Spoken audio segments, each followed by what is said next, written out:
Ninang? Ninang? Hi, Ninang! Namamasko po. Pasko na, di ba? Ninang, yung pamasko ko gusto ko kulay dilaw ah. Thank you. Waiting lang po. Anak, ikaw ba yan?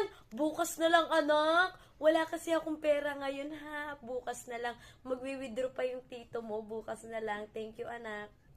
Ay, sige, Ninang. Okay lang yan. Basta, Ninang, bukas wag mo kakalimutan yung pamasko ko, Ninang, talaga.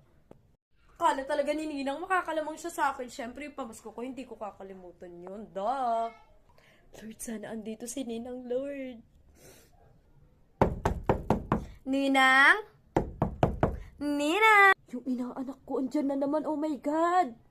Oh my God, anong sasabihin ko sa inaanak ko? Andyan na naman yung inaanak ko. Ano na naman sasabihin ko?